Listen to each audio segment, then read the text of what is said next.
This is the Read to Lead podcast, episode 304.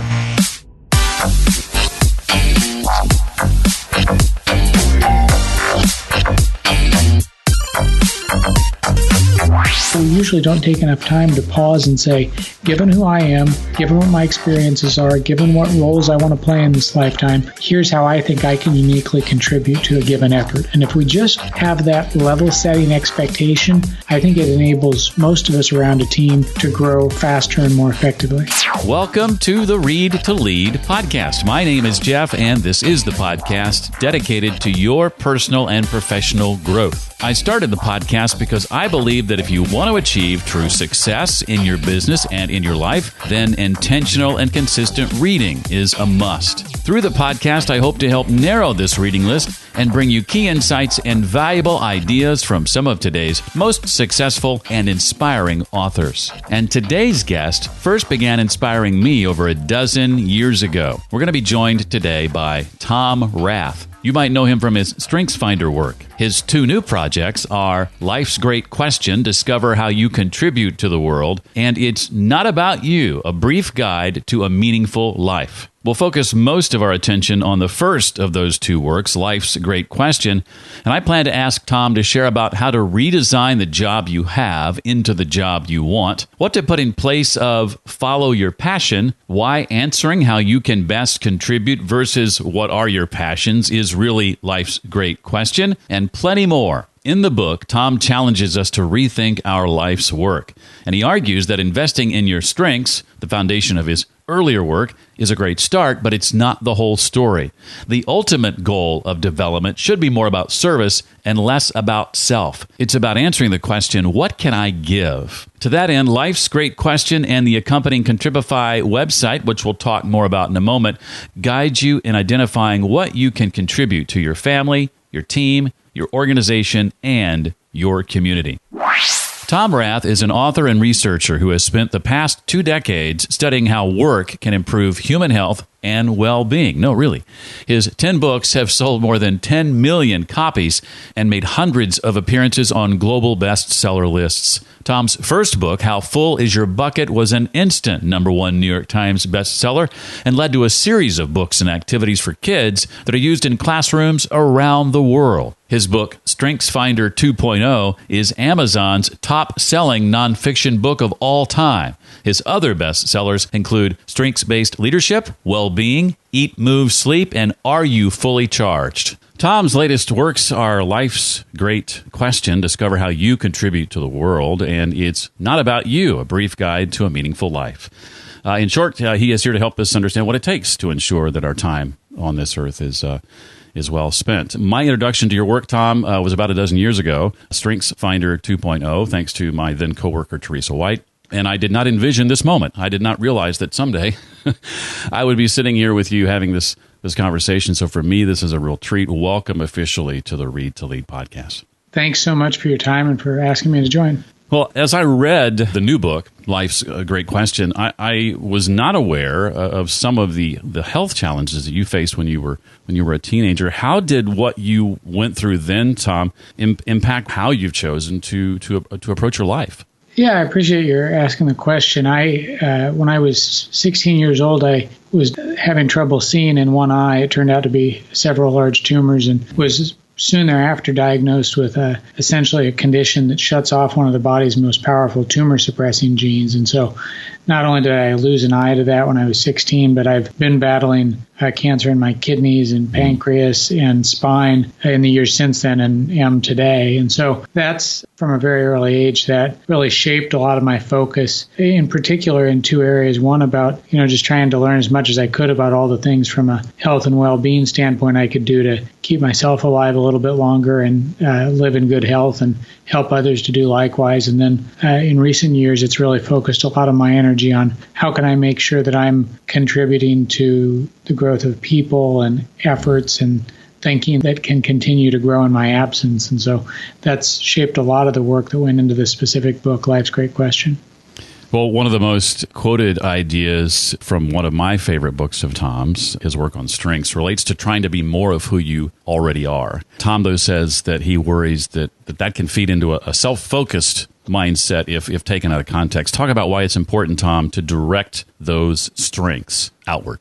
Yeah, from what I've seen over the last 20 years of really studying how we can help people to be more effective and have more well-being through the work that they do, it strikes me that our natural talents, and it's a lot of what the Gallup work on strength started as, is that's a great starting point, and it's one of the best starting points for personal development, for human development. But we really need to pretty soon thereafter, once we begin to uncover our natural talents, figure out how they can be aimed at what the world needs. And I think far too often we get focused inward on how can I be more of who I am, to that last quote you mentioned, and we don't spend enough time focusing on how our natural talents can meet very specific needs in our families, in our communities, in our organizations, and broadly ensure that what we're doing each day is making a positive contribution to another person.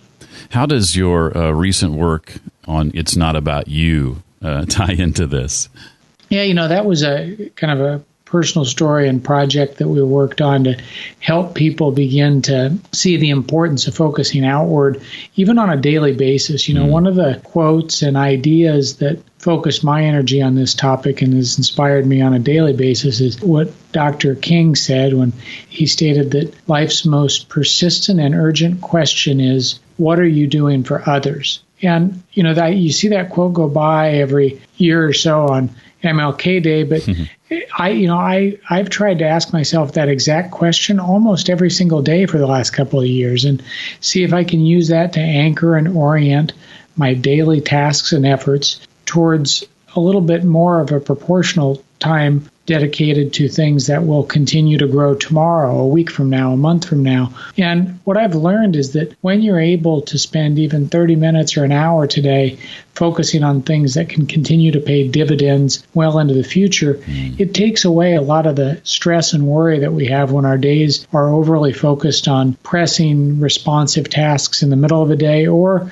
when our days are focused looking inward and worrying about our own condition. When you get to the point where most of your time is dedicated to helping other people, it actually alleviates some of the daily stressors that a lot of us wrestle with. Very wise. Well, back to life's great question for a moment. In the past, whenever I've felt unfulfilled, Tom, in my job or career, and I think this is the case for most of us, my instinct was to look for greener pastures. How can we instead redesign the job we have into the job that we want? Yeah, I think that's an important caveat where when people are looking for fulfillment and bigger contributions in life, at times the path of least resistance from a thinking standpoint is to say, I just need a whole new job. I need to start over. Early on in people's careers, they're doing that, jumping job to job, I would argue maybe too frequently. And what I've learned through a lot of the research that I've studied is that in most cases, we can make the job that we have into a job that we get a lot more satisfaction and well-being out of without having to jump to a whole new organization. And sometimes that entails just working within the way you structure and frame and focus your time in the job you have, whether that's changing time priorities, changing how you do a job to get to the same outcomes and goals that are important to the people you serve, or building more complementary relationships so that you can spend time on the things you're best at and others can as well, so that your whole team's contributing in ways that optimize your efforts and who you are. And then if that doesn't work out after quite a bit of effort, in some cases it's different jobs or tasks within the organization you're already a part of today if you believe in that organization's mission and purpose. And I would argue that only once you've exhausted those options is it time to start asking questions about whether it's time to leave that organization or job that you're in, because in many times once you begin to ask that question, you've already cemented the fate, and jobs can be beyond recovery once you start looking around really actively. I know in my past work life, I've had success, going to my boss, and if I feel like, I've grown stale, I guess, in my current position, just making that known and asking how we can look at things a little differently so that I can continue to be challenged. And when I've done that, that's always worked in my favor. It's never come back to haunt me. So I definitely echo that advice. All of us are familiar with the phrase follow your passion. I've heard that for decades. And we talked about self-focus a moment ago, and that's arguably about as self-focused as it gets, right? What do you suggest, though, we put in its place? Yeah, I was really inspired by a commencement address I found on YouTube by Ben Horowitz, the famous venture capitalist who's written a few real good books lately. And in that commencement address at Columbia University, he said that we should follow our greatest contributions instead of following our passions. And I think it's a small semantic change in the way we think about things, but when you anchor the objective or the goal around what serves other people, I think that's far more productive, because we could all follow a passion we have for golfing or getting better at our chess game or whatever it might be. And in some cases, that doesn't serve a really valuable purpose that helps the world and that helps other people to grow. And I think if we try and challenge ourselves to anchor what we do from a career standpoint around the contribution it has, even for one other human being. If you're a teacher or a parent who focuses an incredible amount of your effort on the growth and development of one other person, I can't imagine a more powerful and meaningful mission.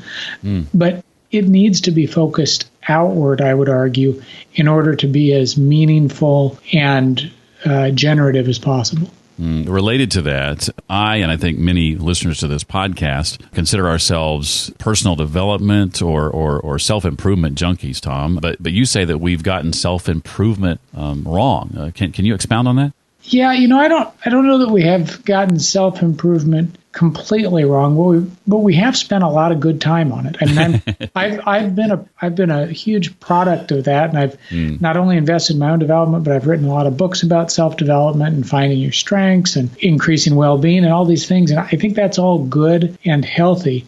The challenge is, I would argue that we've kind of exhausted a lot of the avenues of growth in learning more about who we are, especially from a personality standpoint. And we haven't spent enough time looking at what are the ways to best motivate our efforts so we can do more for others? What are the experiences that have really led to growth that we could capitalize on in the future to do more for the teams that depend on us? And I mean, one of the things I've worked on in particular with this Life's Great Question book and the Contribify website, that's kind of a compendium application for people to apply what they've learned, is that we need to sit down anytime we get a team of people together and at a minimum just go around and have a conversation about how each of us want to contribute and how we think we can optimally contribute to an effort. Because as we were talking about a little bit earlier, I think most managers and leaders and organizations, they want us to contribute in a unique way, not to all take the exact same path to get to what the organization needs.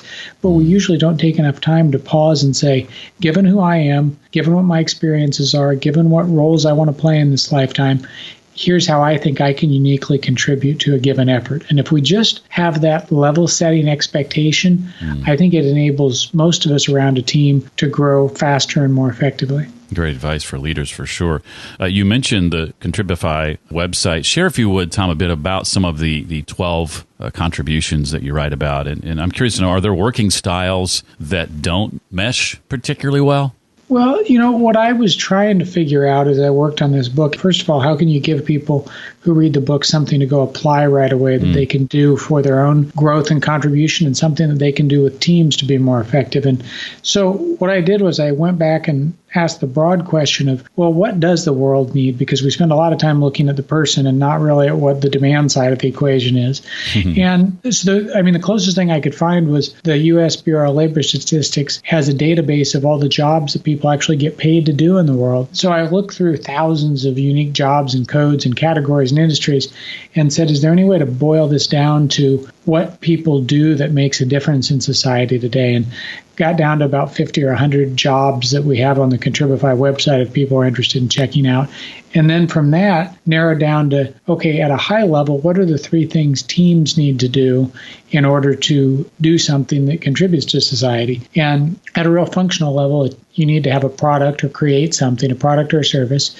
So creating things is the first big bucket. The second bucket is you need to have relationships with other people, because almost all of the growth in our society occurs in the context of a relationship. And the third thing is that team needs to continue to operate and be organized and scale and grow over time. overtime. So within those big buckets of create and relate and operate, there are kind of unique contributions I found. So I'll just give you a few quick examples. Within create, people need to initiate and get started and kind of challenge if they're doing the right things. Within relate, you need someone on a team who's in charge of energizing the team and making sure the team pulls together and really is pumped up to do what they need to do each day. And within operate, you not only do you need people who are organizing and achieving individually, but you need people who are asking, how can we reach more people and scale over time? And so within each of those three broad areas, as you mentioned, there are 12 more specific contributions. And these are more situational things that I would argue anytime you pull a group of people together, you need to make sure you're covering those bases in order to enable a team to grow optimally over time. So that's why I've designed the website that accompanies this Life's Great Question book, so that anytime you start a new job, join a new team, you can go back in and essentially update this Contribify profile to say, given this unique mix of people you have pulled together, how can each person make a unique contribution? And it also asks readers, as they're going through the initial portion of the inventory, to say, what are the big roles you play in life? So for me, that's being a dad and a husband and a researcher and a writer. And how does that play into what you want to do and be known for? What are the big life experiences? We call them miles, or most influential life experiences that shape who you are and what you do. And boy, I've found if a group of 3, 4, 5 people gets together and they just talk about what have been some of the most searing life experiences that have shaped who they are, you really get to know one another quickly and can talk openly about why you want to do what you do. And then it gets into your strengths and how you describe that in each of those 12 contributions we were talking about. And if I'm not mistaken, at least this was the case for me, part of the feedback is the 3 areas that you're probably most capable of contributing in. Is that correct? Yeah, it's really the 3 areas we ask people how they want to contribute to a given team. So that may vary from team to team or over the span of a couple of years as you change what you're doing with your career. And the website takes people through an exercise where they go through 40 or 50 questions. It takes about 20 minutes, and at the end, they get kind of a baseball card or a more personal version of a resume about here's who I am and where you want to best contribute to a given team effort. And one of my big hopes over time is that we can continue to refine that for people so that it becomes a much better conversational starting point than a typical resume or LinkedIn profile, which couldn't be much more sterile and impersonal if you tried to script it when I went back and looked at that. It opened my eyes to the fact that my areas tend to lean heavily into the create. I had 2 there, initiating and teaching, and then in the relate area, influencing, but nothing in the operate area. So I need to surround myself, I guess, with people who who complement me in that regard. Yeah, and I think that's a good, if people kind of go around and say, how do you make sure you're talking about how your efforts can complement the people you work with most frequently on a daily basis. That's the big takeaway for me, is that, even I'm guilty of this all the time, where I bring together new teams and join an existing team, and it takes 3 to 6 months before we all have to step back and realize we were running in the same direction with all the best intentions, but not really complementing one another's efforts in terms of how we want to make a difference. Well, Tom, after all you've learned, how would you say or assess it's impacted how you interact in your personal life with, say, your wife and your children at home? Yeah, the big realization for me as I kind of started to deconstruct the contribution that I hope to make over time is that even 30 minutes spent with my daughter working on some new writing she's doing, or 30 minutes spent with my son helping him to grasp a new concept he's learning about in one of his science or social studies classes, that's probably a more powerful and meaningful and lasting use of 30 minutes than trying to close out the day by getting to inbox 0 at 4:30. And it said the same thing. It's Dr. King's question that I mentioned about what are you doing for others. When I ask myself that question early in the morning or when I'm driving to work, that helps me to prioritize a piece of work, whether that's an article or an interview or a meeting, over some of the more responsive-oriented tasks that I know can wait, and to ensure that in order to have a good day, I've spent at least ideally 60 minutes during the day, contributing to efforts that can continue to have exponential growth. A lot of it is, it's kind of like what you hear from investment advisors, where if you can put away some capital right now into an effort that can continue to grow and pay dividends when you're not actively tilling the soil a week or two from now, boy, that I think that can help a lot more people to experience growth over time. Well, I've got a couple of questions in a moment, Tom, I want to ask you in the time we have left that aren't directly related to the two works we're focused on today. But before I do that, is there anything else you want to make sure we know about Life's Great Question or the It's Not About You project? No, I think we've touched on most of it, and I'd encourage people to just check out that website and see if they can build a profile of who they are and how they can best contribute that they're proud of over the next few years. If I'm not mistaken, It's Not About You is available in ebook form and audio book only. Is that correct? It's Not About You is a short kind of personal narrative story that is available for all Amazon Prime members on digital and audio only. Gotcha. The main business nonfiction book, Life's Great Question, that includes the codes for the Contribify website I mentioned, that will be available in all formats and available everywhere. Well, I want to ask you about the books that have impacted you over the years, Tom. What have you read, either recently or if you want to go back further the course of your career that's impacted you? And share, if you can, maybe how or why they impacted you as they did. Yeah, I'm trying to think over broad strokes over time. I was just thinking about and reading some notes from a book that Todd Henry wrote called Die Empty. It was about kind of getting your best workout, and that was pretty inspirational for me from that standpoint. More recently, what had been on my mind over the summer, I read, I'd call it a paired trade, where I read the Just Mercy book that's getting a lot of attention right now for some perspective, and then I read Hillbilly Elegy right after that.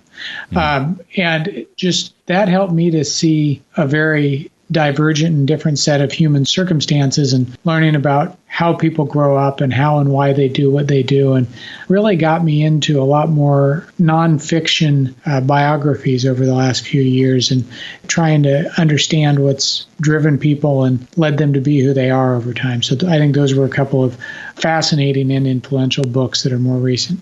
Yeah, I certainly love Todd's work as well. He's been on the show, I think, no less than 3 times, I think, to talk about Die Empty and Herding Tigers and the book that came in between those two, the name of which escapes me now. But yeah, I love Todd. You certainly do your fair share of keynote speaking and have for a while as a successful speaker. I'd be curious to know, Tom, what are some of your tips for delivering a talk that impacts the audience, that leaves them changed? Boy, that's a good question. One of the first things I learned, it's been almost 20 years now since I was just kind of thrown into the fire of having to do public speaking when How Full Is Your Bucket was released, and I was young and had no clue what I was doing, just had to dive into it and wasn't very comfortable at all. But what I did learn is, to this day, I think the first thing I remind myself is just to be as natural and try and be as close to who I authentically am as possible, and not worry about all of the conditions and circumstances, because when I feel like I'm being authentic, I think the rest flows from there, and I've learned to kind of manage around the margins. And, the really tactical thing I've learned by sitting in the back corner of rooms and observing speakers I admire, which I still do every time I get a chance. I go to a conference a little early and sit in the back and watch other keynotes. I've learned a lot about being comfortable with dead space and quiet, where boy, it's hard to do, and it's still kind of like lifting weights or whatever. You have to build up repetitions. But if you can make a point and pause for 10 or 20 seconds and walk halfway across a stage without feeling the need to fill that dead space, it's a hard thing to do, but it really, I think, allows a good idea to soak in for people who are listening. I love that advice. It's something that I have learned the last couple of years is truly powerful. It goes against everything within me, having come from radio and being fearful of dead air. But absolutely. But I'm working to get better at that. I've seen the power of what you just described in person, and it is truly amazing when it's done well. Well, these projects that you've just completed, obviously you're going to be promoting those for the foreseeable future. I'd be curious to know, as you look ahead out to the rest of the year, are there things you can talk about that you're working on? Yeah, I appreciate the question. One of the things I'm most excited about over the next decade is trying to build better systems so that we can effectively align people with what society needs from a work standpoint. And right now, there's just this huge chasm in between who we are as individuals and what the work world needs, and the way that we're matched up with those jobs is so inefficient. And so I think there's a huge kind of arbitrage opportunity in there in bringing people together with the right work. And the Life's Great Question book and the Contribify website is kind of an individually driven way to say to the person, how can you begin to point your efforts and who you are at some of these needs that are out there? But my hope is that that's kind of a beta version or a 1.0, and that we can continue to build much better systems so that when my kids are 11 and almost 11 and 9 right now, and by the time they enter the work world, I hope we have far better systems of both artificial and human intelligence that help them to have a much better statistical chance of winding up in a job where they experience growth and success and satisfaction far earlier in their career versus that taking 10, 20 years, which it might on average right now. Well, as Tom said, you can create your Contribify profile online. Contribify.com is the website. We'll link to that in the show notes, as well as everywhere else you can find Tom online. There are 2 codes when you purchase the hardcover of the book, one for you and one for a friend, to go through that assessment. So I encourage you to pick up the book, get access to those codes, and create your own Contribify profile. You'll be glad you did. I know I am.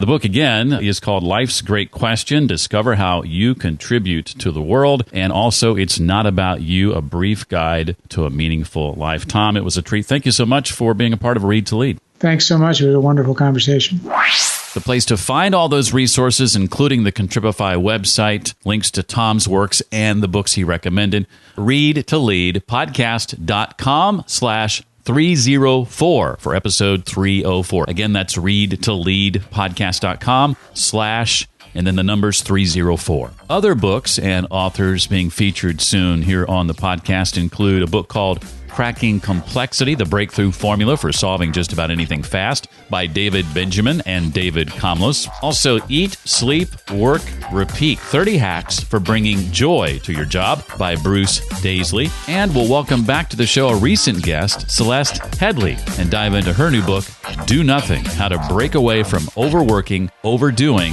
and Underliving. All those and more coming your way over the next few weeks. If you have comments, questions, suggestions, or feedback for me and the podcast, feel free to send me an email, jeff@readtoleadpodcast.com. I look forward to hearing from you, and we'll make every effort to respond to your email within a couple of days. Well, that does it for this week. I hope your 2020 is off to a great start. I look forward to seeing you next time for the next episode of the Read to Lead podcast. Until then, remember, leaders read and readers lead.